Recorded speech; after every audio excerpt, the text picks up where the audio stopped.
Hello, Gene Schwimmer here, and welcome to me. About a week ago, I did a video about Detroit, what it was like to grow up in Detroit. That's my hometown, where I lived until I was 25 years old, born and bred till I was 25, and then in 1977, I came to New York, where I've been ever since.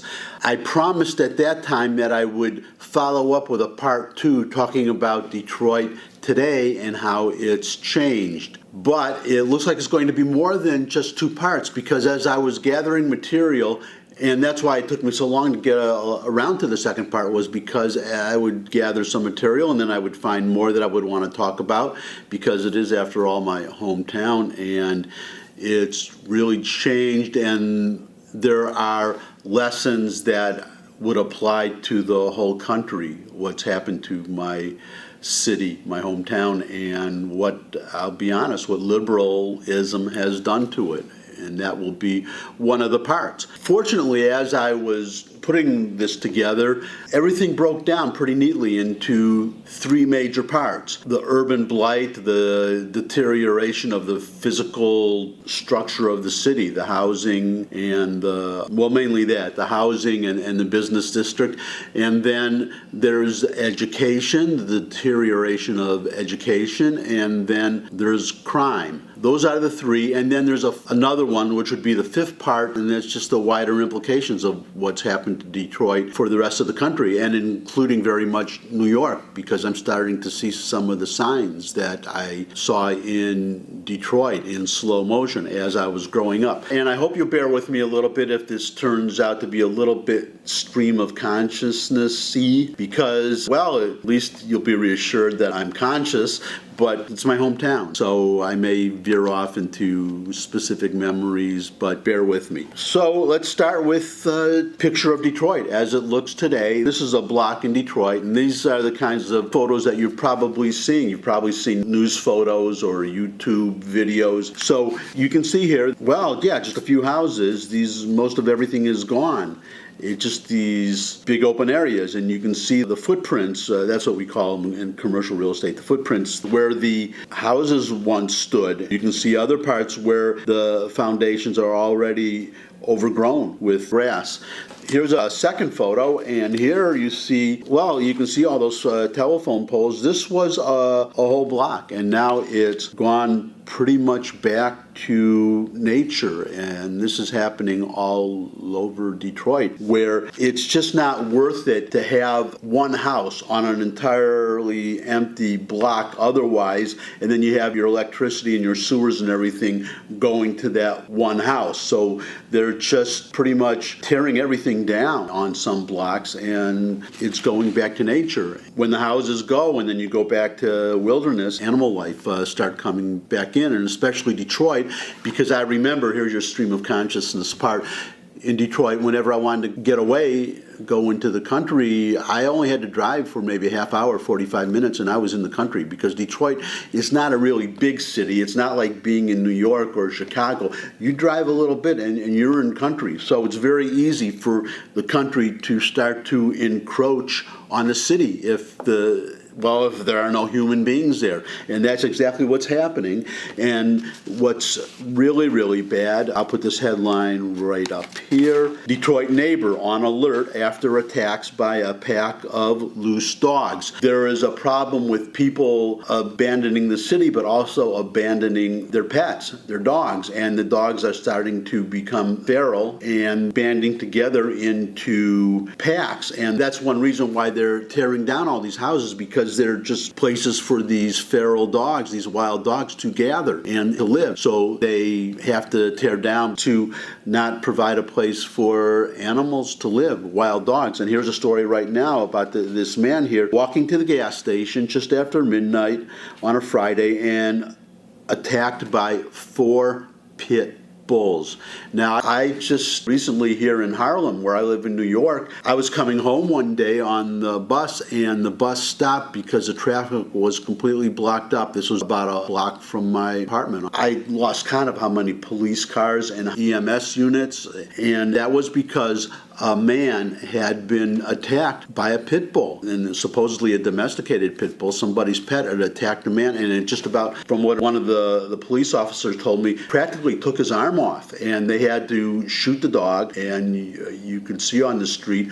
That's one pit bull. Now, this guy was attacked in Detroit by 4, and, well, he tried swatting them off with his hat, but good luck with that, right? And he says the dogs grabbed him by the legs, and they tried to drag him to a vacant lot. But he was lucky. A neighbor saw him, was driving by in his car, jumped out of the car and helped beat off the dogs and save this man's life.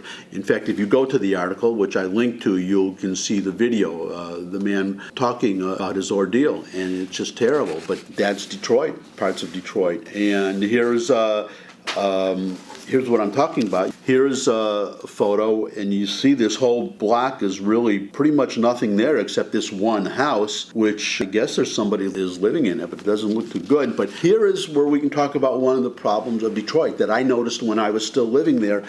If you look to the left of the house, I mean, you can't miss it, there's that giant modern building in the background.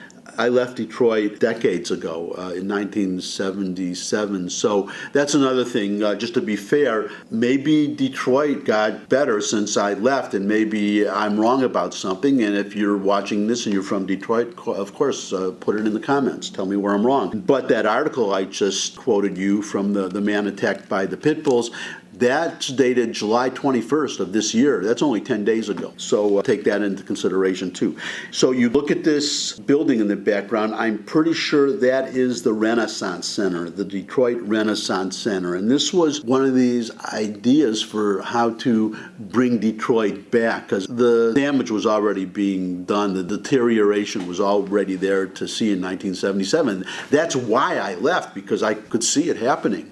And I remember very well this Renaissance Center was supposed to revitalize the city, but what it actually ended up doing was you had this giant building, and then you had all these older buildings, all these older office buildings, and what happened was that it didn't bring new business into the city. Businesses that were in these old buildings, they moved into the new building, and then the old buildings were empty. They became abandoned, and they deteriorated. And Detroit, from what I've read, they're still following this same logic where they create these, I guess you have to call them Potemkin projects, where they make some beautiful looking structure in Detroit, in downtown. They focus on making that look nice to bring businesses into that area, but the surrounding areas, it doesn't help them at all. So it's a mistake they made, and apparently they continue to make, because I've read about other things being done there. A light rail system, a monorail system. In Detroit, you could walk from one side to the other, at least when I was living there, in literally a few minutes. So I don't know why you need an expensive monorail system, and it's losing money because so few people are using it. Now we're going to go from the general to the specific, because I just showed you that blighted block.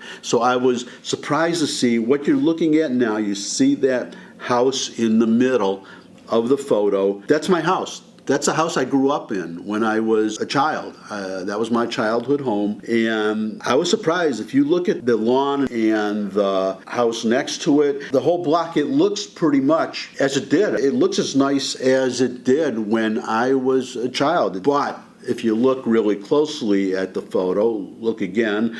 This time I've added an arrow, and you see there, that's the corner house on the far right, and you can see that it's boarded up. Here is another angle of the house. This is looking at the corner, and you can see that it's all boarded up. That looks like this blight is spreading. I hope not.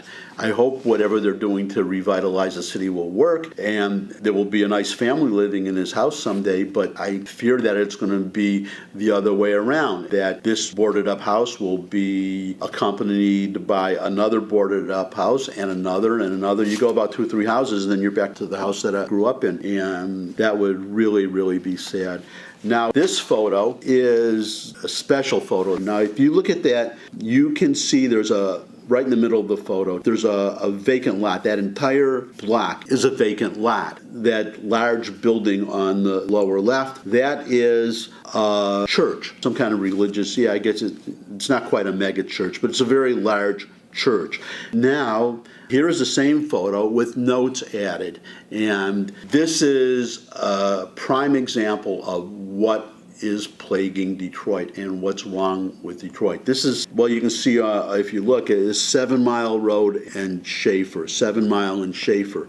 Now you look here, well, the first one, if you look on the right, I've got these signs here, but the point is, this entire block was businesses. These were all stores. And you see that one up there, a Sam's Fruit Market, on the right there, the third from the top.